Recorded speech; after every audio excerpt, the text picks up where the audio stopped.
உங்கள் வாழ்க்கையில் கட்டுகள் இருக்குது. எனக்கு சூனிய கட்டு இருக்குது, நான் இந்த பாஸ்டர்கிட்ட போய் ஜெபிக்கலாமா, இந்த ஊழியத்தில் போய் ஜெபிக்கலாமா, என் வாழ்க்கையில் எப்படி மாற்றம் வரும்? சில நேரங்களில் வீடுகளில் என்ன சொல்லுங்க, சர்ச்சில் ஜெபம் பண்ணுற பாஸ்டர் நல்லா இருக்குது, இங்கே ஜெபம் பண்ணும்போது நல்லா இருக்குது, இங்கே கட்டுகள் உடையுது, ஆனால் வீட்டில் போனால் பிரச்சனை, என்னால் வீட்டுக்குள்ளே இருக்கவே முடியல, வீட்டுக்குள்ளே போனாவே சண்டை, என் மனைவிடத்தில் பேசினாவே கோபம் வருது, என் கணவனை பார்த்தாவே எரிச்சல் வருது, என் பிள்ளைங்களை பார்த்தாவே எரிச்சல் வந்தது, சாப்பிட்ற நேரங்களில் கும்பலாக உட்காந்து சாப்பிட்ற நேரமாய் சண்டை வருது, வீட்டுக்குள்ளே நிம்மதியான தூக்கம் இல்லை, சண்டையோ சண்டை. சில பேருக்கு வீடு பார்த்தா நரகம் போல காணப்படும், வீடு பார்த்தா பிரச்சனையாக இருக்கும். ஐயோ, வீட்டில் சில நேரங்கள் கணவன் வராமல் இருந்தால் நல்லதுன்னு நினைப்பாங்க. ஐயோ, அந்த ஆள் வந்தாவே குடிச்சிட்டு வந்தாவே பிரச்சனை, அந்த ஆள் வந்தாவே பிரச்சனை. சில நேரங்களில் வீட்டில் போயிடுவாங்க, ஐயோ மனைவி வாயை தரக்கூடாது, வாயை திறந்தாலும் இன்னைக்கு பிரச்சனை. சில நேரம் தாய் பயந்து கொண்டே இருக்கும், இன்னைக்கு ஏதாவது இந்த பிள்ளை வந்து ஏதாவது பிரச்சனை பண்ணிடுமோ, ஏதாவது வம்பு இழுக்குமோ, வீட்டில் சண்டை வருமோ, பயந்துட்டே இருப்பாங்க. அதே மாதிரி சண்டை வரும். அல்லேலூயா. நான் எந்த ஒரு சபையில் போய் கட்டு உடைக்கிற சபையில் போய் நான் கட்டு உடைக்க போனதில்லை. ஆனால் இந்த பாடல்கள் எங்களுக்குள்ள கிரியை செய்யும். நானும் என் தாயாரும் பாட பாட பாட எங்கள் கட்டுகள் எல்லாம் தானாக உடைய ஆரம்பிச்சது. விசுவாசிக்கலாமே சொல்லுவோமே, நீதிமான்களின் கூடாரங்களில் கம்பீர சத்தம் இருக்கணும். சும்மா ஆமென் அல்லேலூயா ஆமென் அல்லேலூயா ஆமென்.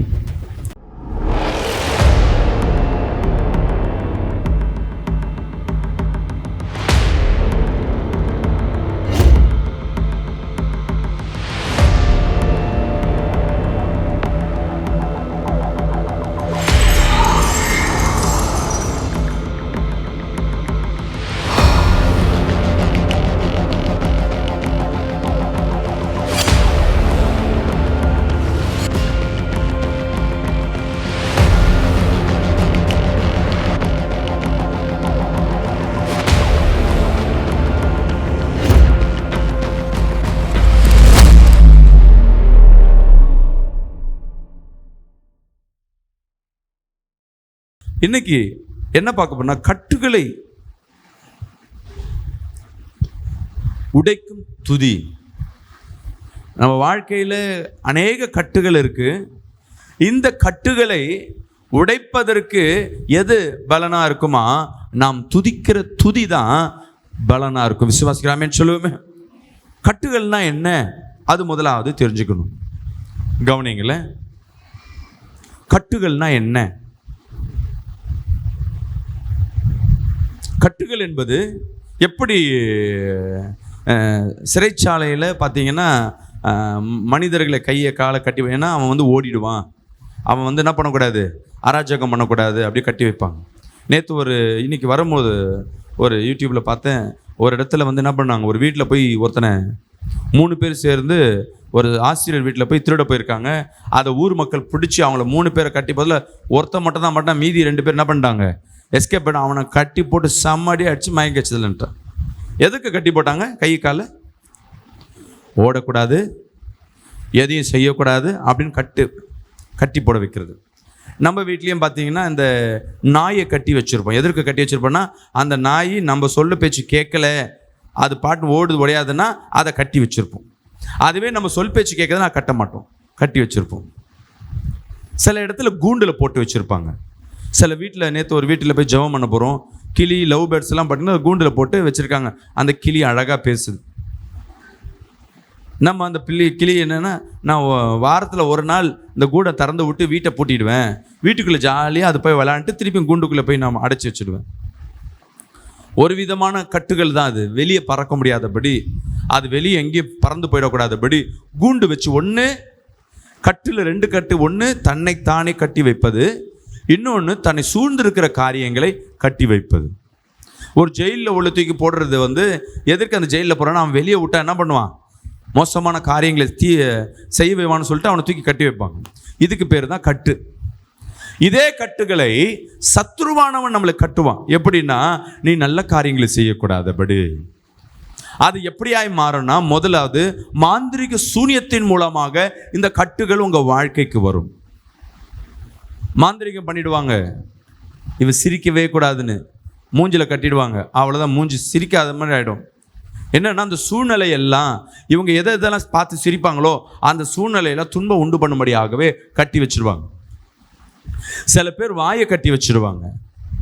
வாயை கட்டி வச்சிருவாங்கன்னா வாயில போட்டு நம்ம கண்ணில் பார்க்கறது இது ஆவிக்குரிய காரியங்கள். நான் சொல்றது இதெல்லாம் ஆவிக்குரிய உலகத்தில் புரிஞ்சுக்கிறவங்க.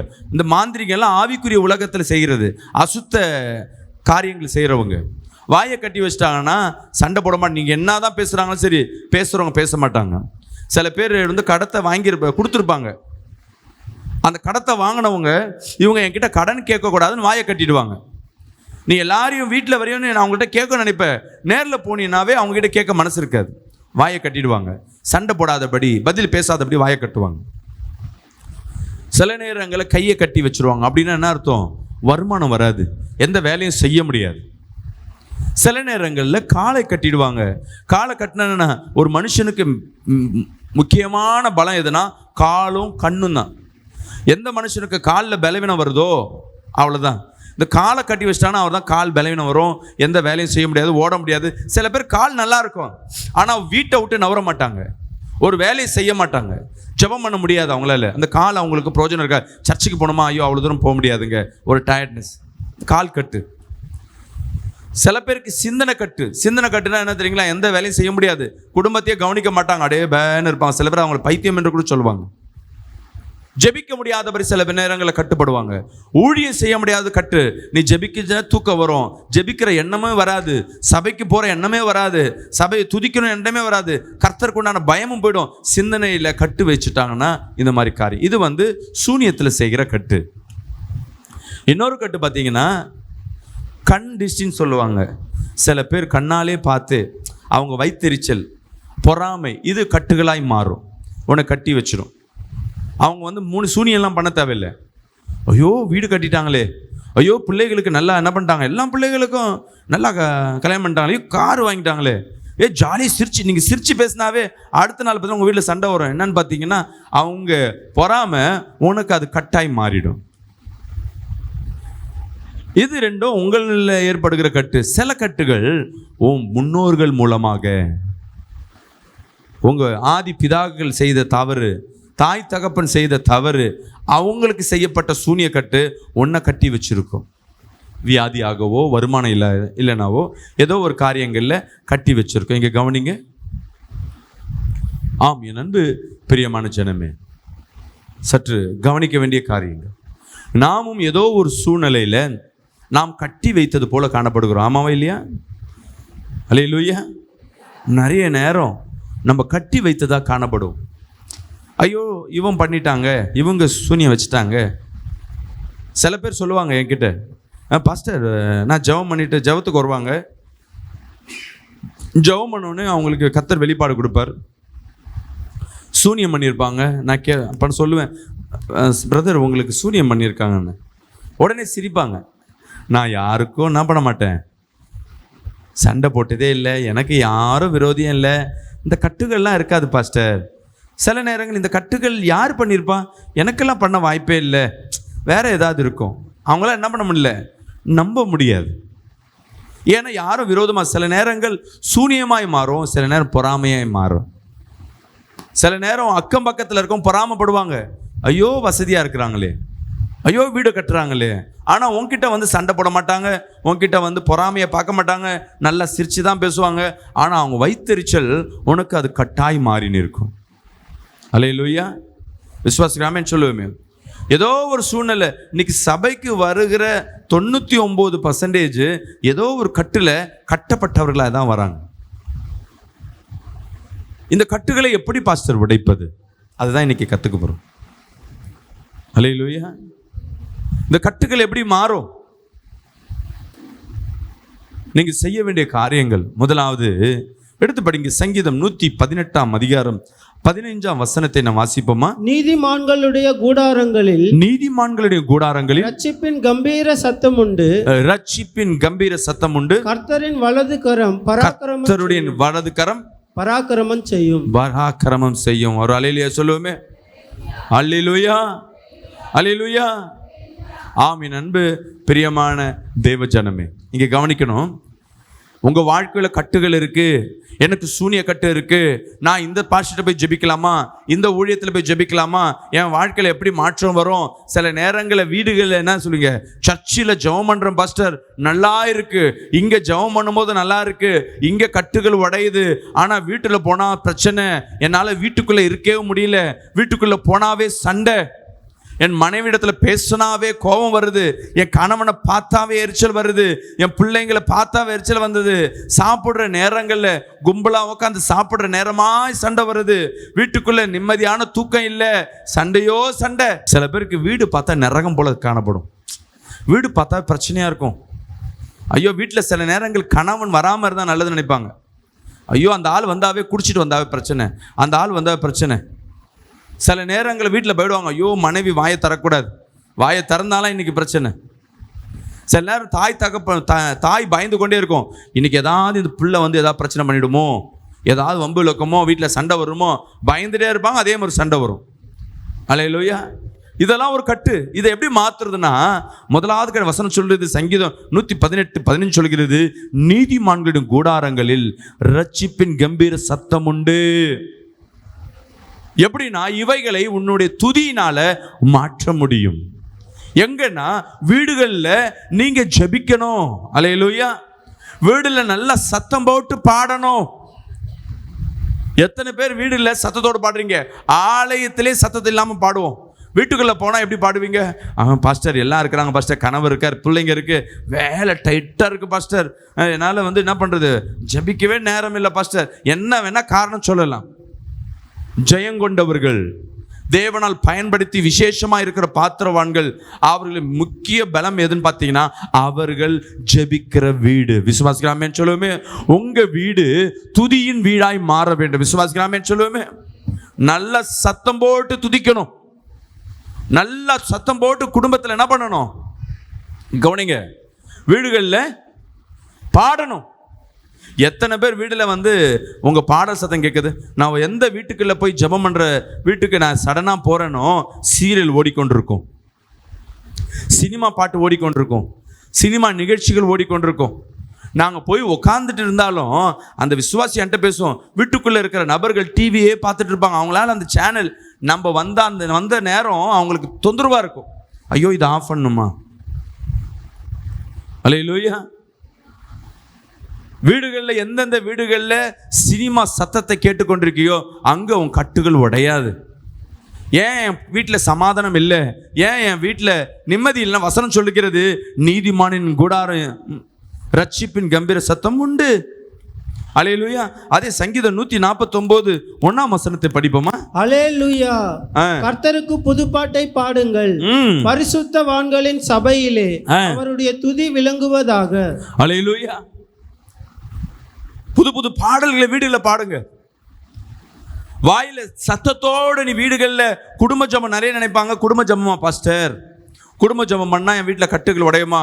உண்மைதான், அது மாறும். ஆனால் பெரிய பெரிய மாந்திரிக கட்டுகள் உடையணும்னா நீங்க சத்தம் போட்டு துதிக்க வேணும்.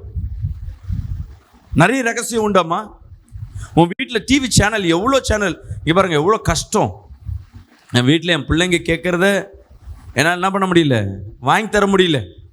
ஆனால் கஷ்டப்பட்டு ஒரு டிவி சேனல் நடத்துறது என்னென்னா, யாராவது ஒரு வீட்டில் ஒரு ரட்சிப்பின் சத்தம் கேட்கணும். அல்லேலூயா.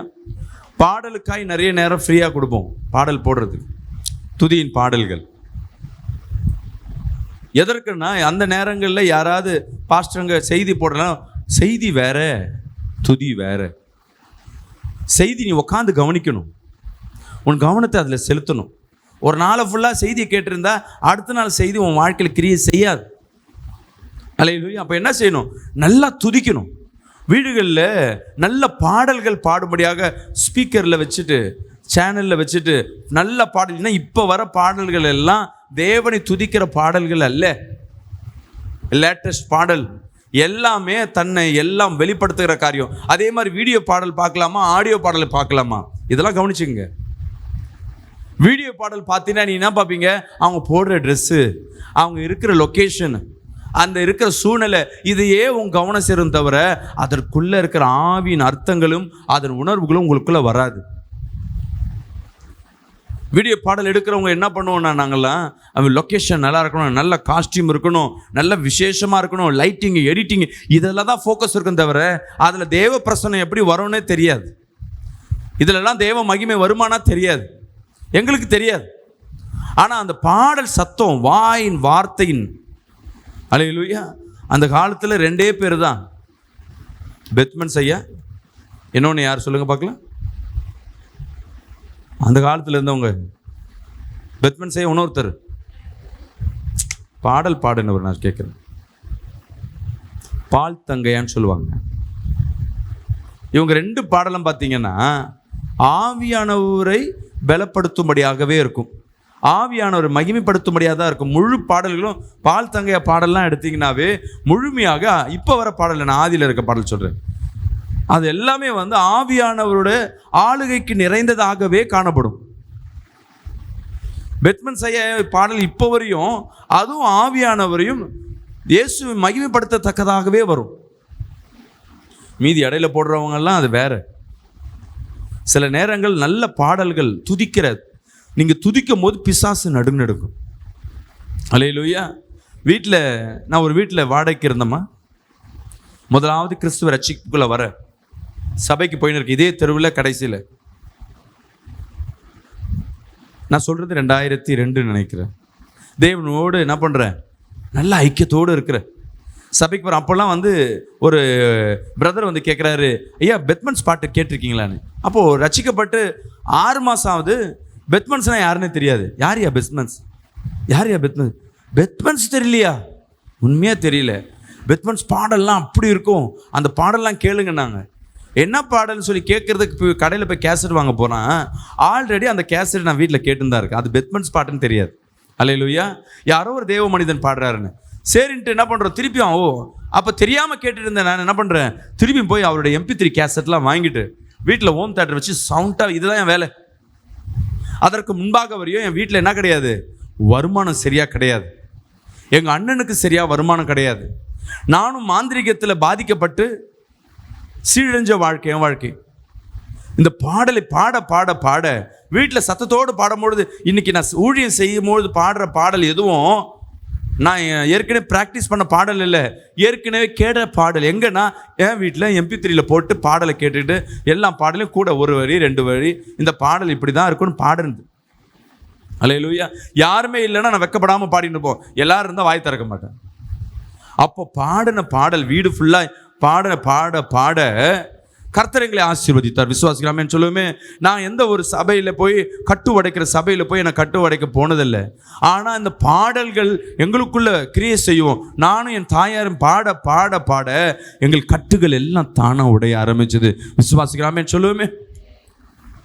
அது மட்டும் இல்லை, ஆரம்பத்தில் வீடு வாடகை கொடுத்தோம். நாங்கள் ஃபர்ஸ்ட் ஃப்ளோர். பாடல் நல்லாக்குது, சவுண்ட் ஆகுதுன்னு சொன்னவங்க 6 மாதம் கழிச்சு நீங்கள் வீடை காலி பண்ணுங்க அப்படின்னா, ஏம்மா வீடை காலி பண்ணணும்? ஒன்று வீடை காலி பண்ணுங்க, இல்லை இந்த பாட்டை போடக்கூடாது. எங்கள் வீட்டில் பாட்டு போடுறதுனால உங்களுக்கு என்ன பிரச்சனை? வேணா சவுண்டை கம்மி பண்ணிக்கிறேன், அந்த சவுண்டு சுத்தமாக வரக்கூடாது. நீங்கள் யார் கண்டிஷன் பண்ணுறதுக்குன்னு கேட்டேன். ஏன் எப்படி சொல்கிறீங்கன்னு கேட்டால், எங்கள் வீட்டில் 1 வருஷமாக என்ன கிடையாது, எங்கள் சாமி வருதே இல்லை. என்னன்னு சொல்லி பூசாரி வந்து சொன்னால் நேற்று தான் எங்களுக்கு தெரியும். எல்லாத்துக்கும் காரணம் நீங்கள் தானே. நாங்கள் என்னம்மா பண்ணோம் உங்கள் சாமியை வராமல் பண்ணுறதுக்கு? நீங்கள் பாடுற பாட்டு பாருங்க, நான் ஊழியம் செய்யலை, சரியான பரிசுத்தவான் கிடையாது. அந்த பாட்டை கேட்டு கூட வீட்டில் பாடுறது என்ன ஆகுதுன்னா, அவங்க வணங்குற விக்கிரக கடவுள்கள் அவங்க வீட்டுக்குள்ளே வரலையா. அவங்க என்ன பண்ணாங்களாம், கட்டி வச்ச எல்லாம் பூஜை பண்ணி வச்சு இந்த சாமியெல்லாம் ஓடி போச்சான் வீட்டை விட்டு. வந்த பூசாரி சொல்கிறாரு, உங்கள் வீட்டுக்குள்ளே என்ன பண்ண மாட்டார், சாமி வரமாட்டார், மேலே இருக்கவங்க என்ன பண்ணி கொண்டிருக்காங்க, ஜெபம் பண்ண, அவங்கள அனுப்புங்க, அப்போ தான் சாமி உள்ளே வரும். இப்போ சாமி பெரியால நான் பெரியால சொல்லுங்களேன். அவங்களுக்கு நம்ம வாயை திறந்து பாடனா பயம், எங்கே என் சாமி படுமே. அப்போ கடவுள்ன்றது அவங்க வணங்குறது கடவுள் இல்லை. ஒரு மனுஷன் வாயில வருகிற துதியின் சத்தம் ஒருத்தரை கலங்க பண்ணுகிறது என்றால் அது எவ்வளவு பெரிய மேலானது. விசுவாசிக்கலாமே சொல்லுமே. நீங்க துதிக்கும் பொழுது சாத்தானை கலங்க பண்ணும். நான் சொல்ற சாட்சி மட்டும் இல்லம்மா, ஒவ்வொரு ஏரியாவில் ஒரு சபை வரக்கூடாதுன்னு சில ஜனங்கள் என்ன பண்ணுவாங்க, எதிர்பார்ப்பாங்க. ஏன்னு தெரிஞ்சுமா, அங்கே துதிச்சா அந்த ஏரியா சாமி ஓடி போயிடும். அல்லேலூயா. அந்த ஏரியாவில் இருக்க கட்டுகள் உடஞ்சிரும். அந்த ஏரியாவில் கட்டி வச்சு சொல்லுவாங்க பாருங்க, கடவுள் இங்கே கட்டி வச்சுருக்கேங்க. ஒவ்வொரு விக்கிரக கோயிலில் பண்டிகை நடக்கும்போது பார்த்தீங்கன்னா ஒவ்வொரு எல்லையில் போய் கட்டு போடுறேன்னு சொல்லுவாங்க. எல்லை கட்டு அப்படின்னா என்ன அர்த்தம்? யாரும் எல்லையை விட்டு போடக்கூடாது, தீட்டாயிடும். மனுஷனுக்கு தீட்டுனா கடவுள் வரமாட்டார். மனுஷனுக்கு பிரச்சனைனா கடவுள் வரமாட்டார். இது கடவுளா? கடவுளை கட்டி போட மனுஷன் முயற்சி பண்ணுவான். ஒவ்வொரு கோயிலை கட்டிட்டு என்ன பண்ணுவாங்க, கும்பாபிஷேகம்னு சொல்லுவாங்க. எதுக்கு? அந்த நேரங்கள் என்ன பண்ணுவாங்க, கடவுளை உள்ளே கொண்டு வந்து கடவுளை இவங்க கும்பாபிஷேகம் பண்ணி பவர் ஏற்றினா தான் கடவுள் உள்ளே இருப்பா, இல்லைன்னா உள்ளே விட்டு போயிடுவார். ஆனால் நம்ம தேவன் அப்படி இல்லை. நீ துதிக்கும் பொழுது நீ இருக்கிற இடம் ஆலயமாய் மாறிடும். அல்லேலூயா. விசுவாசிக்கலாமேன்னு சொல்லுவோமே. நீதிமான்களின் கூடாரங்களில் கம்பீர சத்தம் இருக்கணும். சும்மா ஆமென் அல்லேலூயா ஆமென் அல்லேலூயா ஆமென். அது உன் கட்டே உடையாது. சபையில் வரும்போது ஆட்டோமேட்டிக்காக இங்கே மியூசிக் அடிக்கும்போது மியூசிக் என்ன பண்ணுது, தானாகவே வைப்ரேட் ஆகி கை தட்டிடுது, வாயும் உதற ஆரம்பிச்சிருது. ஏதோ ஒரு சூழ்நிலையில் பாஸ்டர் கட்டாயப்படுத்தியாவது உன் வாய் திறந்த உடனே வாயிலேருந்து ஒரு வார்த்தை நினைக்கிறதுனால கேட்கறதுனால பிசாசும் ஒழிக்க முடியாது. என்ன சூழ்நிலை, வாயை தரங்க, வெக்கப்படாதீங்க. உலகத்தில் ஃபுல்லாக வெக்கப்பட்டு இருக்கணும் தெரியுங்களா? வெக்கப்படாதீங்க. நல்ல கையை தட்டி வாயை திறந்து நீங்கள் வீடுகளில் பாட பாட உங்களுக்கு என்ன பாட்டு வேணுமோ சொல்லுங்க, நான் எழுதி தரேன். இந்த மாதிரி பாடல்களை வீட்டில் கேளுங்க. அல்லேலூயா. இந்த மாதிரி சத்து நல்ல அபிஷேகம் நிறைந்த பாடல்கள், கட்டுகள் உடைக்கிற பாடல்கள், துதிக்கிற நாவுகள். இது நீ துதிக்க துதிக்க துதிக்க வீடில் நல்ல பாடல் நீ செய். சில பேர் என்ன பண்ணுவாங்க, பாஸ்டர் நான் இந்த சேனலில் போட்டு நான் செய்தியை கேட்டுன்னு சமையலாக்குவேன். செய்தியை கேட்டு சமையலாக்குறதுனால ஒரு காரியம் மாறாது. உன் நாவலும் துதிக்க ஆரம்பிக்கணும். நல்ல பாடல் கேளு. வீட்டில் சவுண்டை வச்சு சமையல் ஆக்கும்போது துணி துவைக்கும் பொழுது அந்த பாடல் சத்தத்தோடு துணி துவைச்சு பாரு, அந்த கட்டுகள் உடைய ஆரம்பிக்க. விசுவாசிக்கலாமேன்னு சொல்லுவோமே. இதற்கு எந்த ஒரு பாஸ்டர் எந்த ஒரு ஊழியக்கார் தேவையில்லை. உன் வாயிலிருந்து வருகிற அந்த வார்த்தை உன் குடும்பத்தில் இருக்க போடப்பட்ட கட்டுகள் உடையும். என் கணவன் திருந்தணும், என் கணவன் சர்ச்சுக்கு வரணும், என் மனைவி சர்ச்சுக்கு வரணும், என் பிள்ளைக்கு சர்ச்சுக்கு வரணும். நீங்க ஜெபிக்கிறத காட்டிலும் வீடுல உட்காந்து துதிச்சு பாரு. வீடுல எவ்வளவு துதிக்கிறீங்களோ உன் பிள்ளை மேல இருக்க கட்டு உடையும், உன் கணவன் மேல இருக்க கட்டு உடையும். நாம சொல்லுவேன், நான் இத்தனை வருஷம் சர்ச்சுக்கு வரேன், என் பிள்ளை சூழ்நிலை மாறல, என் பையன் சூழ்நிலை மாறல, என் கணவன் சூழ்நிலை மாறல, என் உறவுகள் சூழ்நிலை மாறல. என்னைக்காவது உன் வீட்டில் உட்காந்து நல்லா துதிச்சிருக்கியா? சத்தம் போட்டு துதிச்சிருக்கியா? நம்ம வெக்கப்படுவோம். ஆனா ஜீவனுள்ள தேவனை ஆராதிக்கிற என் ஜனம் துதிக்கிறதுக்கு வெக்கப்படுறோம். நீ துதிச்சு பாரு. உன் வீடு கிறிஸ்துவ வீடு, இது சபை வீடு. சில பேர் நீ துதிச்சா வீட்டை விட்டு காலி பண்ண சொல்லுவாங்க. நல்லது நானே. அந்த மாதிரி வீட்டில் உட்காந்து உன்னால் துதிக்க முடியலன்னா உன் வீட்டுக்கு விடுதலையே கிடையாது. அப்ப வீடே கிடைக்காத. கர்த்தர் நீ துதிக்க துதிக்க உனக்குன்னு ஒரு சொந்தமாவே ஒரு வீடை கொடுப்பார். விசுவாசிக்கலாமேன்னு சொல்லுவோமே. நிறைய பேர் சொல்லுவாங்க, பாஸ்டர் இந்த வீட்டுக்கு நல்ல வீடு, ஆனா நீங்க வராதீங்க பாஸ்டர். நீங்க வந்தாலும் வெள்ளை ட்ரெஸ் போட்டு வராதீங்க பாஸ்டர். பாஸ்டர் வந்தாலும் சத்தம் போட்டு ஜெபம் பண்ணாதீங்க. அதுதான் பயம் பாஸ்டர். ஏன்னா ஹவுஸ் ஓனர் ஒரு மாதிரி, நான் சொல்லி தான் வந்திருக்கோம், நான் ஜெபம் பண்ண. அவமானமா இல்லை? எவனோ ஒருத்தன் என்ன பண்றான், உன் கடவுளை நீ வணங்கக்கூடாது. நீ இருக்கிற இடத்துல உன் வீடு தான் ஆசீர்வதிக்கப்பட்ட இடம். உன் சபை அல்ல, வேலைசனம் இல்லை, ரோடு அல்ல, வீடு தான். ஆனா கிறிஸ்துவர் என்ன பண்ணுவாங்க தெரியுங்களா? காசுக்காக நீ என்ன வேணா பூஜை பண்ணிக்கோ, என் வீட்டுக்கு வாடகை கொடுத்தா பரவாயில்ல. அதுவே அவர்கள் என்ன பண்ணுவாங்க, நீ ஜெபிக்கிற ஆள் அல்லேலூயாவுக்கு என்ன கிடையாது, வீட்டை கிடையாது. பாஸ்டருங்க விசுவாசிக்க வீடு இல்லைன்னா ஊழியக்காருக்கு வீடு இல்லாம தானே இருக்கும். ஆனா எங்களுக்கெல்லாம் எப்படி வீடு கொடுக்குறாரு கர்த்தர்? நாங்க நினைக்கிறது எதிர்பார்க்கிறது என் தேவனாகிய கர்த்தர். அல்லேலூயா. அவரை சார்ந்திருக்கும் போது எங்களுக்காக ஒரு வீட்டை கர்த்தர் ஆயத்தப்படுத்தி கொடுப்பார். நீ கேட்கும் போது ஆண்டவரே நல்லா வாயை திறந்து துதிக்கணும், என்ன தொந்தரவு இல்லாத டிஸ்டர்ப் இல்லாம துதிக்கணும், எனக்கு அந்த மாதிரி வீட கேளுங்க. நீ அந்த மாதிரி வீட்டில் உட்காந்து துதிக்கும் பொழுது உன் கட்டுகள் உடையும். விசுவாசிக்கலாமே சொல்லுவோமே. எத்தனை பேர் வீட்டில் துதிக்க முடியாம கஷ்டப்பட்டு கொண்டிருக்கீங்க? வீட்டை முதலாவது மாத்துங்க. வீடை மாத்துறதுக்கு முன்னாடி துதிங்க. முதலாவது துதிக்கிறதுனால ஒரு தடை வருதுன்னா சாத்தான் வெக்கப்படுறான், ஓடுறான்னு அர்த்தம். நீ துதிக்கல, ஒரு பிரச்சனையும் வரலன்னா சாத்தான தொந்தரவு பண்ணல. நீ தொந்தரவு பண்ணு, கர்த்தர் உனக்கு துணையா நிற்பார். விசுவாசிக்கிறாமேன்னு சொல்லுவோமே. அந்த வீட்டுல இருந்து காலி பண்ண சொல்றாங்களா, யோசிக்காத, வேற வீடை தேடு. கர்த்தர் உனக்காக ஒரு வீட்டை கொடுப்பார். துதிக்கிறதுனால உனக்கு ஒரு தடை வருதுன்னா என் பிதா சும்மா இருப்பாரா? உனக்காக கால் மிதிக்கும் தேசத்தை சொந்தமாக்குவேன் சொல்லி இருக்கிறார். அல்லேலூயா. எத்தனை பேர் ஆமென் சொல்லுவீங்க? இன்னைக்கு முதல் காரியம் என்ன பண்ணணும்? வீட்டில் நல்ல சாங்ஸை வச்சு கேளுங்க. கேட்கலையா? நல்ல ஆவிக்குரிய பிள்ளைகிட்ட கேளுங்க, இந்த பாட்டை ஏற்றி கொடுங்களேன். இந்த மாதிரி பாட்டு நான் இப்பயும் சொல்கிறேன், வீடியோ சாங்ஸை கேட்கக்கூடாதுன்னு சொல்லலை. அதை பார்க்கறதுனால என்ன ஆகும்னா உன் டைவர்ஷன் ஆகும். அதனால் சாங்ஸை காதில் கேளுங்க, வாயில் பாடுங்க. ரெண்டாவது காரியம், தனித்து ஜெபம் பண்ணணும். இது குடும்பத்தில் ஜெபம் ஒன்று உண்டு. குடும்பமாக சபையில் வீட்டில் உட்காந்து ஜெபம் பண்ணுற இது ஒன்று. தனி ஜெபம், தனித்து நீ துதிக்கணும். இங்கே எல்லாம் என்ன பண்ணுறோம்? கும்பலில் கோய்ந்தா. சபையில் எல்லாம் அல்லேலூயா, ஸ்தோத்திரம் ஸ்தோத்திரம், ஆமென், அல்லேலூயா. நானும் ஆராதனை போயிட்டு வந்து நானும் ஜெபிச்சிட்டேன். வீட்டில் எல்லாரும் பாடும்போது சில பேர் என்ன பண்ணுறாங்க, மற்றவங்க பாடும்போது சும்மா வாயாச்சிட்டே இருப்பாங்க. தேவனிடத்துல தனித்து ஜெபம் பண்ணணும்.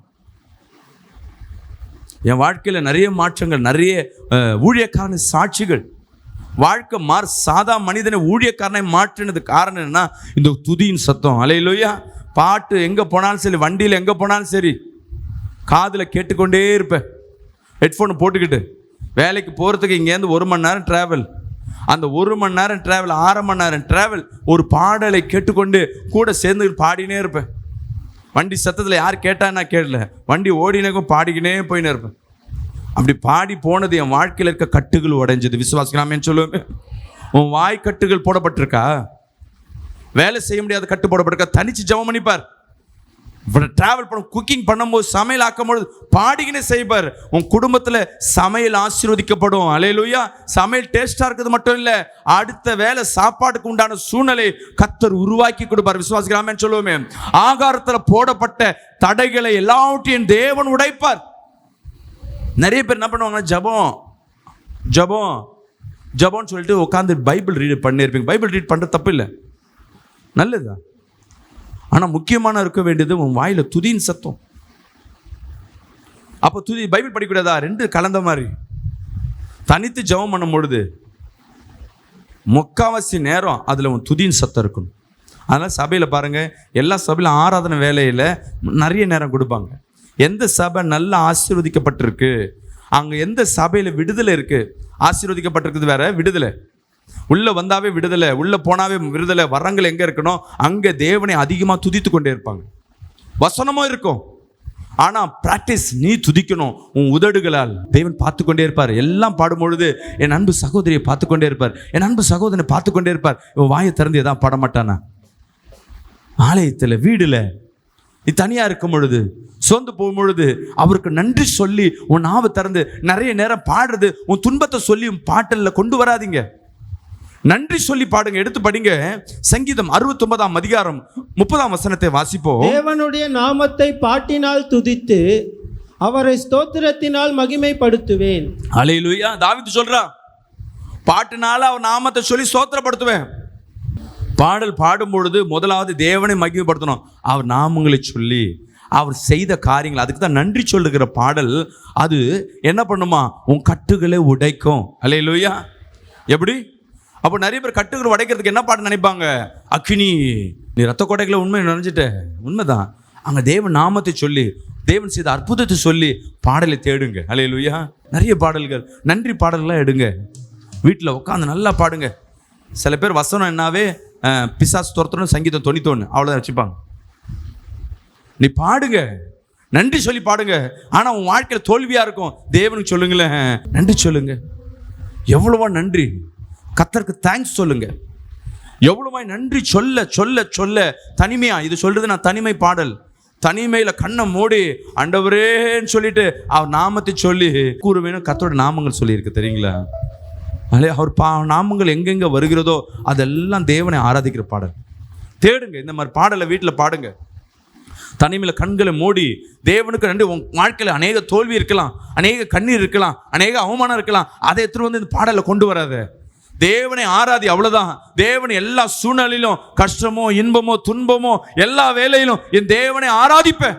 வாயை திறந்து சும்மா முனைவின்னு இருக்கிறதல்ல, நல்ல சத்தத்தோடு உன்னை பார்த்த உடனே சொல்லுவாங்க, இவன் பைத்தியக்காரன், ஓவரா பண்றான், என்ன ரொம்ப துதிச்சு கொண்டிருக்கான், சொல்லட்டும்.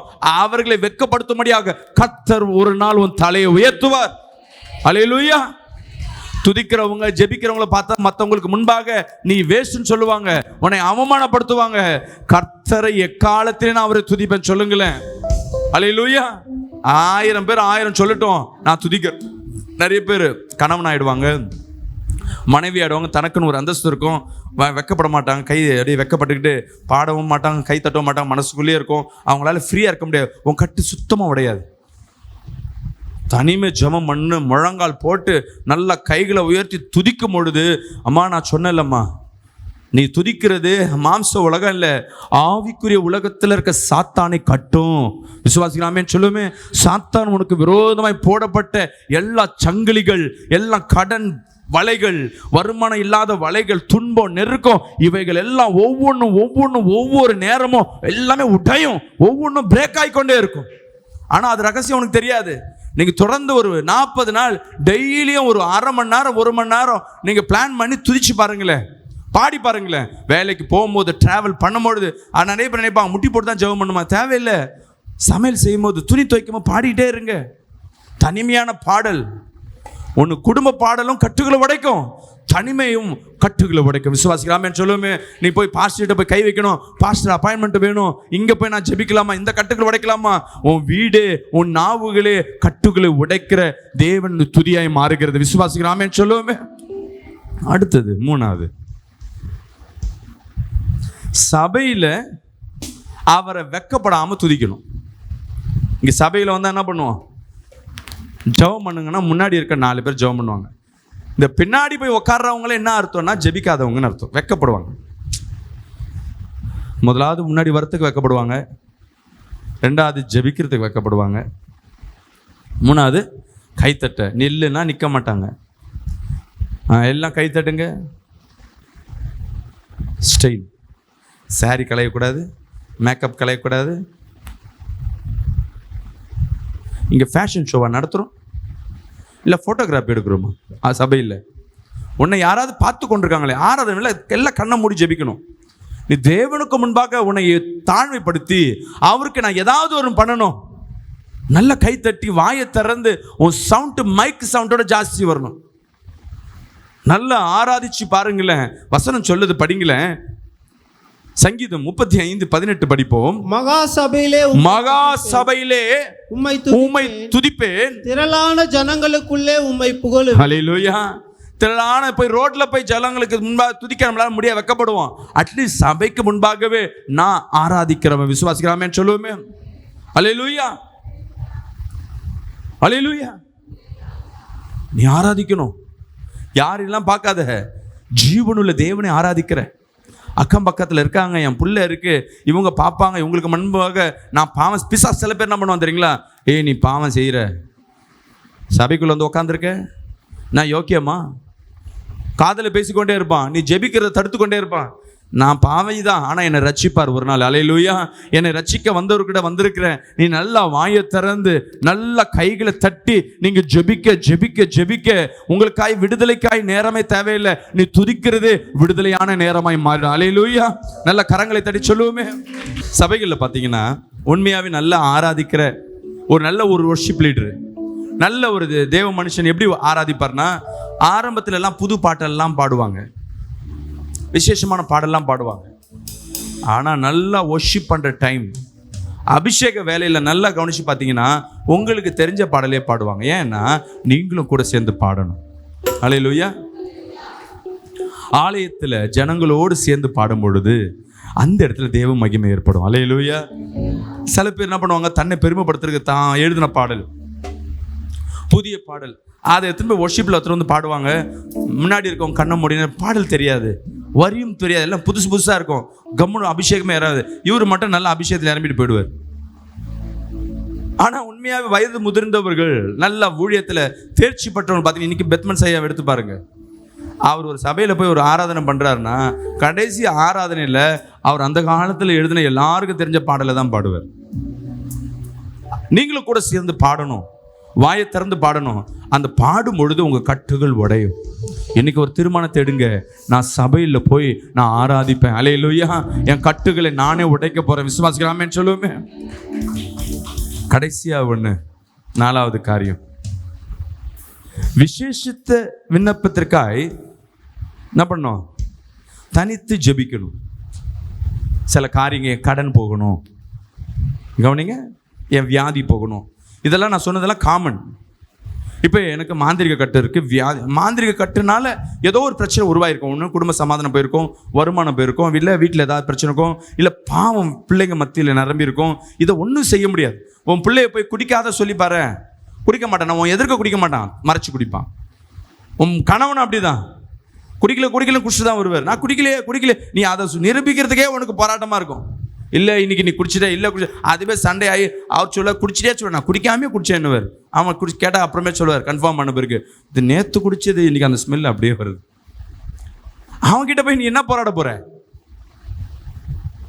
உன் ஜாதி உன் மக்களோட நீ போராட. உன் பிள்ளை திருத்தணும், எப்படி திருத்த முடியும்? வாலிப பிள்ளை எப்படி திருத்துவ? லவ் பண்ணாதுன்னா விட்டுடுமா? அந்த பிள்ளை பெண் பிள்ளைய பல நாளாக கரெக்ட் பண்ணி இப்போதான் என்ன பண்ணியிருப்பான், ஒரு லவ்வுக்கு ஒரு என்ன பண்ணுவோம், ஒரு க்ளோஸ்அப்பில் வந்திருப்பான். இல்லை அந்த பொண்ணோட கொஞ்சம் இப்போ தான் ஐக்கியமாகிருப்பான், இல்லை அந்த பையனோட இப்போ தான் ஐக்கியமாகிருக்கும். இப்போ போய் நீ விட்டுருவான். அவன் நீ விட சொன்னாதான் அதிகமாக வரும் பாசம், பிரிவினதான் அதிகமாக பாசம் வரும். என்ன பண்ணுவேன்? அவனெல்லாம் ஒன்றும் பண்ண முடியாது. நீ வீட்டில் உட்காந்து துதிச்சு பாரு, தனிமையில் உட்காந்து இந்த விண்ணப்பத்திற்காய் தனியாக துதிச்சு பாரு. ஒவ்வொரு ஸ்பெஷல் விண்ணப்பத்திற்கு, ஆண்டவரே இந்த பிரச்சனைக்காக நான் உண்மை துதிக்கிறேன், ஆண்டவரே இந்த விண்ணப்பத்தை சொல்லிட்டு நீ துதிச்சு பாரு, உன் பிரச்சனை தானாக மாறும். அல்லேலூயா, அல்லேலூயா. ஆண்டவரே நாளைக்கு ஒரு இன்டர்வியூ போகிறேன், நாளைக்கு ஒரு கிட்ட காசு கேட்க போகிறேன், நாளைக்கு இந்த காரியம் செய்ய போகிறேன், என்ன நடக்கும்னு தெரியல, கேட்டவங்க கொடுப்பாங்களா கொடுக்குறவங்க மாறன்னு தெரியல, ஆண்டவரே உண்மையை நம்பி இருக்கிற ஆண்டவரே, இந்த விண்ணப்பத்திற்காக உண்மை நான் துதிக்கிறேன்னு சொல்லிட்டு ஒரு 1/2 an hour, 1 மணி நேரம் தேவனை ஆராதிங்க. அல்லேலூயா சொல்லுவோமே, சத்தமாக சொல்லுவோமே. இன்னைக்கு நான் ஊழியக்காரனாக மாறினது, வேலையெல்லாம் விட்டுட்டு இன்னைக்கு ஊழியக்காரனாக மாறினதுக்கு அநேக நேரம் தனிச்சு இருக்கும் போது மற்றவங்க யாருக்கும் தெரியாது, எனக்குள்ளேயே நான் துதிச்சு கொண்டே இருப்பேன். வீட்டில் சினிமா பாட்டு கேட்டு பாரு. நானும் சில நேரங்களில் ஃபோன் போடுறது, யாருக்காவது ஃபோன் போட்டேன்னா அவன் சினிமா பாட்டு வச்சுருப்பான். ஏற்கனவே எனக்கு வாலிப வயசில் சில பாடல்கள், பிடிச்ச பாடலை கேட்டு பழகினது உண்டு, பாடினது உண்டு. இப்போ அதெல்லாம் மறைச்சி இப்போ என்ன பண்ணி கொண்டிருக்கோம், கிறிஸ்துவ பாடல் கேட்டிருப்போம். ரிங்டோனில் போட்டோன்னா அந்த பாட்டு கேட்ட உடனே பிசாசு உள்ளே இருக்கிற மெமரி என்ன பண்ணிவிடுவான், நீ ஊழியக்காரனாரு யாரை வேணாரு டக்குன்னு பெல் அடிச்சிடுவான். அடுத்த நிமிஷம் பெத்மன்ஸ் பாடலையோ இல்லை ஏதோ ஒரு பாடல் பாடினாலே திடீர்னு இந்த சினிமா பாடலே என் வாயில் வந்துன்னு இருக்கும். வைஃப் சொல்லுவாங்க, என்னங்க பண்ணுறீங்கன்னு. ஐயோ ஏன்டா இவனுக்கு கால் பண்ணும், ஏன் இவனுக்கு கால் பண்ணும்? நான் பர்ஃபெக்ட், நான் 100%, என் வாயில் இதெல்லாம் வராதில்ல, பிசாசு வர வச்சிடுவான். ஏன்னா அவன் நாவுகள்லேருந்து வர்றது தான் பிசாசு என்ன பண்ணும், களங்கடிக்கும். பிசாசை ஜெயிக்க முடியும், அவன் நாவுகளை மாற்றிடுவான். இந்த பாடல் கொஞ்சம் கேட்டு பார்க்கலாமே, நல்லா இருக்குமே. இளையராஜா பாட்டை நான் ரொம்ப இருக்குமே, பழைய பாட்டில் அதெல்லாம் பாவனா ஒன்றும் இல்லை, நான் இசைக்காக தான் கேட்குறேன். ரஹ்மான் பாட்டா நல்லா இருக்குமே, இவருது நான் மலேசியா வாசுதேவனா நல்லா இருக்குமே, எஸ்பிபி நல்லா இருக்குமே, நல்லா தான் இருக்கும். ஆனால் உன் கட்டுகளை உடைக்காது. உன் கட்டுகளை உடைக்க வேண்டிய சூழ்நிலை வந்து தான் மாறி போய் இன்னும் 2 கட்டுகள் எக்ஸ்ட்ரா போட தான் செய்யும். அப்போ கேட்கக்கூடாத பாஸ்டர், நீ கேட்கறது வேற, உன் வாயிலேருந்து வர வார்த்தை தான் பலமானது. அல்லேலூயா, விசுவாசிக்கலாமேன்னு சொல்லுவோமே. சினிமா வீட்டில் போடு, பார்க்குற எல்லாம் உங்களை பார்க்காதன்னு சொன்னால் நீ பார்க்காம இருக்க போகிறதில்ல. ஆனால் அதுவும் ஆவியின் உலகத்தை என்ன பண்ணக்கூடாது, டிஸ்டர்ப் பண்ணக்கூடாது. நீ இதை கேட்குறது எல்லாம் உன் வாயிலேருந்து வர வார்த்தை தான். சண்டை, தேவையில்லாத வார்த்தை, இதெல்லாம் எங்கேருந்து வருது? நம்ம பேசுகிற அசிங்க வார்த்தை எங்கேருந்து வருது? நம்ம எங்கேயே கேட்டது தான் வருது. ஏற்கனவே நம்ம ப்ராக்டிஸ் பண்ணது தான் இங்கே வரும். ஏற்கனவே நீ சொன்ன வார்த்தை தான் கோவப்படும் போது வரும். அதுவே நீ துதியை உன் ப்ராக்டிஸை கொண்டு வா. துதிங்க தினந்தோறும், நல்ல ஆவியில் நிரம்பி துதிக்க ஆரம்பிங்க. உன் கட்டுகள் எல்லாம் தானாக உடையும். அபிஷேகத்தில் கண்ணை மூடி அபிஷேகத்தில் நிரம்பி ஒரு 5 நிமிஷம் நீ துதிச்சு பாரு, உன் வீடே ஒரு குட்டி ஆலயமாய் மாறிடும். அல்லேலூயா. உன் வேலை சனத்தில் போனால் கூட அது உனக்கு ஆலயமாக மாறும். நீ வேலை செய்கிற இடம் குப்பை மேடா கூட இருக்கட்டும், நீ துதிக்கும் பொழுது அந்த இடத்துல தேவன் மத்தியில் என்ன பண்ணுவார்? ஆசைவாடுவார். அல்லேலூயா. உனக்கு விரோதமாய் எல்லாம் கங்கணம் கட்டியிருப்பாங்க. உன் வேலைக்கு விரோதமா, குடும்பத்துக்கு விரோதமா, யார் உனக்கு விரோதின்னு உன்னால் கண்டுபிடிக்க முடியாது. நல்லா பேசுகிறவர்களே உனக்கு பின்பாக குழி வெட்டி கொண்டிருப்பாங்க, உனக்கு கலகம் பண்ணி கொண்டிருப்பாங்க, உன் வேலைக்கு உன் குடும்பத்திற்கு என்ன பண்ணி கொண்டிருப்பாங்க? எதிரியா நிற்பாங்க. நமக்கு தெரியாது யார் யார் எதிரின்னு எப்படி கண்டுபிடிக்க முடியும்? சில பேரை கண்டுபிடிக்க முடியும், உருவத்தை வச்சு கருப்பா இருக்காங்க, இல்ல மூஞ்சி ஒரு மாதிரி இருக்கு, இவங்க நம்மளுக்கு எதிரின்னு. சில பேர் எல்லாம் புலித்தோல் போத்திய கரடி போலவும் பேய் போலவும் இருப்பாங்க, அவங்கள கண்டுபிடிக்கவே முடியாது. இதற்கு ஒரே வழி, நீ துதித்து கொண்டே இருக்கணும். அல்லேலூயா. விசுவாசிக்கலாமேன்னு சொல்லுவோமே. சும்மா இருக்க நேரம் ஒரு பாடலை கேட்டுக்கொண்டே இரு. நிறைய காஸ்ட்லி முன்னெல்லாம் பார்த்தீங்கன்னா ஹெட்ஃபோன் ஒருத்தர் தான் கேட்க முடியும், ஒருத்தர் போடுறத வீட்டில் எல்லாரும் கேட்கணும். இப்போ அப்படி இல்லை, ஆளுக்கு ஒரு ஃபோன் வந்துடுச்சு, ஆளுக்கு ஒரு ஹெட்ஃபோன் வந்துடுச்சு. சும்மா இதான் கேட்குறத தேவ பாடலை கேட்டுக்கொண்டு நீயும் பாடுங்க. வெக்கப்படாமல் நீ பாட ஆரம்பிச்சின்னா உலகத்தில் உன் தலையை கர்த்தர் உயர்த்துவார். நிறைய பேர் சொல்லுவாங்க, பாஸ்டர் எனக்கு ராகம் வராது பாஸ்டர், நான் நல்லாவே இருக்காது பாஸ்டர். ஏம்மா, கர்த்தர் வந்து உன் ராகத்தை எதிர்பார்க்குற இந்த உலகத்தில் இருக்கவங்க தான் இந்த ராகத்தில் பாடுறியா, இந்த ஸ்கெயிலில் பாடுறியா, உன் குரல் இப்படி இருக்கு, உன் வரிகள் இப்படி இருக்கு, அதில் வேற மாதிரி இருக்கு, இதில் வேற மாதிரி இருக்கு. கர்த்தர் அதெல்லாம் கேட்குறவர் இல்லை. அம்மா, என் குரலில் நல்லாவா இருக்கு? எனக்கு ஒரு ராகம் தெரியாது, ஒன்றுமே தெரியாது, ஒரு மண்ணும் தெரியாது. பாடுறதுல தேவ பிரசன்னம் இருக்கா? அல்லேலூயா. நீ பாடும்போது முதல் உனக்கு தேவ பிரசன்னம் இருக்கா? அது போதும். அந்த பாடலை கர்த்தர் அங்கீகரிக்கிறாருன்னு அர்த்தம். ராகத்தை கர்த்தர் எதிர்பார்க்கல, மியூசிக்கை கர்த்தர் எதிர்பார்க்கல, தாளங்களை கர்த்தர் எதிர்பார்க்கல. அவன் வாயிலிருந்து வருகிற நன்றியுள்ள வார்த்தை அது பாடலாய் வருதுன்னா கர்த்தருக்கு பிரியமா இருக்கும். கரங்களை தட்டி ஒரு ஆமென் சொல்லுவோமே. அல்லேலூயா. இன்னைக்கு உன் கட்டுகளை உடைப்பதற்கு பெரிய பட்டயம் உன்கிட்ட வச்சிருக்க, பெரிய ஆன்சர் உன்கிட்ட இருக்கு, பதில் இருக்கு. என்னன்னா துதி. யார்கிட்ட இருக்கு? உன்கிட்டயே இருக்கு. நீ எந்த இந்த ஊழியக்காருக்காக நீ இந்த சபைக்கு தேடி வரதுக்கு எங்கேருந்தோ ஒரு இடத்த தேவையில்லை.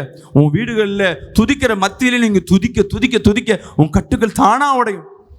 அதனால தான் சபை நேரங்கள், அபிஷேக நேரம், அந்த கட்டுகள் உடைக்கிற ஜபத்தில் பார்த்தீங்கன்னா வெறும் பாடல் பாடினே இருப்போம். உங்களுக்கே போர் அடிக்கும், ஐயோ எவ்வளோ நேரம் தான் பாடுவார். பாடுறது உனக்காக இல்லை, இங்கே இருக்க அந்தகார இருளை அகற்றுவதற்காக. அல்லேலூயா. நிறைய சத்துரு, நிறைய மந்திரவாதி என்கிட்ட வந்து பேசியிருக்காங்க. நிறைய பேய் பிடிச்சவங்களை ஜெபம் பண்ணும்போது சாத்தான் கட்டு உள்ளவங்களை ஜெபம் பண்ண உள்ள சொல்லும், ஐயோ உள்ளே வந்தால் இந்த சாங்கை கேட்க முடியல, இந்த பாட்டு கேட்க முடியல, இந்த பாட்டு பாடினாவே எரியுது, இந்த பாட்டு பாடினாவே எனக்கு கேட்க முடியல. ஓடுன நிறைய ஆவிகள் உண்டு, மந்திரவாதிகள். அவனால் மந்திரம் செய்ய முடியாத காரணம் அவங்க வீட்டில் சும்மாவே பாட்டு போட்டு வச்சிருக்கிறாங்க. நிறைய பேரோட சாட்சி இருக்கு. இதெல்லாம் கேட்டு நம்ம வாயை சும்மா வச்சிருக்கிறோம். இந்த நாவுகளை இன்னைக்கு நீங்கள் பிரயோஜனப்படுத்த போறீங்க. கர்த்தர் உங்கள் கட்டுகளை கர்த்தர் உடைக்க போகிறார். விசுவாசிக்கலாமேன்னு சொல்லுவோமே. அல்லேலூயா. அல்லேலூயா. ஸோ 4 விதமான காரியங்களை உங்களுக்காக நான் சொல்லி கொடுத்துருக்கிறேன். நீங்கள் என்ன பண்ணுங்க, இந்த ஆவின் உலகத்தில் நீங்கள் ட்ராவல் பண்ணணும், ஆவின் உலகத்தை புரிஞ்சுக்கணும். அந்தகார இருள்களுக்கு விரோதமாக இருக்குது, அதை எதிர்த்து வாழணும்னா வேற ஒருத்தர் உதவி தேவையில்லை. மனித உதவியோ பண உதவியோ பெரிய ஆலயங்கள் உனக்கு தேவையில்லை. கர்த்தர் உனக்காய் கொடுக்கப்பட்ட ஆலயமே போதுமானது, உனக்காய் கொடுக்கப்பட்ட வீடே போதுமானது. நல்லா துதிக்க துதிக்க துதிக்க வாயிலிருந்து வர வார்த்தை உன் கணவன் மனம் மாறுவான். அல்லேலூயா. உன் பிள்ளைகள் மனம் மாறுவாங்க. உன் சபையில் ஒரு எழுப்புதல் ஏற்படும், உன் தெருவுக்குள்ள ஒரு ரட்சிப்பு ஏற்படும். உண்மையான நல்ல ஒரு சபை ஒரு ஏரியாக்குள்ள ஒரு எல்லையில் வருதுன்னா, அது துதிக்கிற சபையாக இருந்ததுன்னா அங்கே மந்திரவாதி சேனைகள்லாம் அறுப்புண்டு போவார்கள். அல்லேலூயா. அவர்கள் கட்டி வச்ச ஆவிகள்லாம் கட்டவிழ்க்கப்படும். அடிக்கடி மறுகிற மரணம், பாவங்கள், விபச்சாரம், வேசித்தனம், இதெல்லாம் அந்த எல்லையை விட்டு ஓடி போகும். விசுவாசிக்கலாமே சொல்லுவோமே. தேவனுக்காய் பயந்து வாழும் பொழுது நீ துதிக்கும் பொழுது அந்த வீடு ஆசீர்வதிக்கப்படும். நல்ல ஒரு சபை இருக்குன்னா அந்த சபையை சுற்றி இருக்கிற வீடெல்லாம் ஆசீர்வதிக்கப்பட்ட வீடுன்னு அர்த்தம். ஏன்னா அது துதிக்கிற இடம். அதே போல் ஒரு கிராமத்தில் நீ தான் ரட்சிக்கப்பட்டிருக்க, உன் வீடு தான் ரட்சிக்கப்பட்டிருக்கு, இல்லை ஒரு வீட்டில் நீ தான் ரட்சிக்கப்பட்டிருக்கன்னா உன் வாயில் வருகிற துதியின் சத்தம் தான் அந்த வீட்டை ரட்சிப்புக்குள்ளாக கொண்டு வரும். அல்லேலூயா. அந்த வீட்டுக்குள்ளே ஒரு விடுதலை. நீ இந்துவாரு, முஸ்லீமாரு, எந்த மதமாரு, நீ துதிச்சு பாரு, உன் வீடு ஆசீர்வதிக்கப்படும். முதலாவது உன் கட்டுகள் உடையும், உனக்கு வர வேண்டிய ஆசீர்வாதம் வரும். 2வது அவர்கள் கர்த்தருக்குள்ளாக கடந்து வருவார்கள் வீட்டுக்குள்ளே. உன் வீடு ஜெபிக்கும் பொழுது அக்கம் பக்கம்னா 1000 மதத்தினராக இருக்கட்டும், உன் நிமித்தமா அந்த தெருவுக்குள்ள வருகிற அகால மரணம் மாறும். அல்லேலூயா. அடிக்கடி இந்த பாவ செயல்கள், சண்டைகள் இதெல்லாம் மாறும். அந்த தெருவுக்கள்ல நீ மட்டும் இல்லை, உன்னை சார்ந்து அநேக ரட்சிக்கப்படும். ஆனால் நீ ஜெபம் பண்ணியிருக்க மாட்ட, நீ அந்த வீட்டில் போய் எதுவும் பண்ணியிருக்க மாட்ட. யாரோ ஒருத்தர் அவங்களுக்கு சுவிசேஷம் பண்ணப்பட்டு அந்த இடத்துல இன்னொருத்தர் விசுவாசி வருவாங்க. காரணம் என்ன தெரியுங்களா? நீ துதிச்ச துதி தான் அந்த வீட்டில் ஒரு ரட்சிப்பு. விசுவாசிக்கலாமேன்னு சொல்லுவோமே. அல்லேலூயா. இப்போ சபை இருக்குன்னா அந்த சபை சார்ந்து இருக்கிற எல்லைகள். அப்போ ஒரு தமிழ்நாட்டில் பார்த்தீங்கன்னா இன்னைக்கு நிறைய சபைகள். அப்போ தமிழ்நாட்டை சார்ந்து இருக்கிற இந்த பக்கம் கேரளா, இந்த பக்கம் ஆந்திரா, இந்த இடம்லாம் பார்த்தீங்கன்னா தமிழ்நாட்டு பார்டரில் இருக்கிற எல்லா இடமும் இன்னைக்கு கிறிஸ்துவுக்குள்ளாக வந்திருக்கு. காரணம் என்ன? துதியின் சத்தம். இன்னைக்கு கர்த்தர் உங்களோடு பேசியிருக்கார். விசுவாசிக்கலாமே சொல்லுவோமே. இன்னைக்கு வீட்டில் போய் என்ன பண்ண போறீங்க? துதிக்க போறீங்க. முதல் குடும்பத்தில் துதிக்கணும், ரெண்டாவது தனிச்சு துதிக்கணும், மூணாவது சபையில் துதிக்கணும், நாலாவது உன் குறிப்பிட்ட விண்ணப்பத்திற்காக நீ துதிக்கணும். இந்த 4 காரியம் துதிக்கும் பொழுது உன் கட்டுகள் தானாக உடையும். உனக்கு சில பேர் சொல்லுவாங்க, பாஸ்டர் என்னை கட்டி வச்சிருக்காங்க, பாஸ்டர் மாந்திரிகம் பண்ணியிருக்காங்க. பயப்படாத, போ 21 நாள் நல்லா 1 மணி நேரம் துதிங்க. நான் அநேகருக்கு நான் சொல்லிக் கொடுக்க வேண்டிய ஒரே பாடம் என்ன தெரியுமா? நைட்டில் உட்காந்து என்ன பண்ணு, நல்லா துதி. டேல பைபிள் படி, நைட்டில் உட்காந்து கண்ணை மூடி நல்லா நன்றி சொல்லி நல்லா பண்ணு, துதி. உன் பாவம் அறிக்கை செய்து தேவனுக்கு நன்றி சொல்லி துதி. உன் கட்டுகள் தானாக உடையும். சொல்கிறவங்க ஜெபம் பண்ணவங்க வாழ்க்கையிலலாம் இன்னைக்கு விடுதலை. அல்லேலூயா. இன்னைக்கு கர்த்தர் உங்களே ஆசீர்வதிப்பாராக. இப்படி கண்களை மூடுவோமா?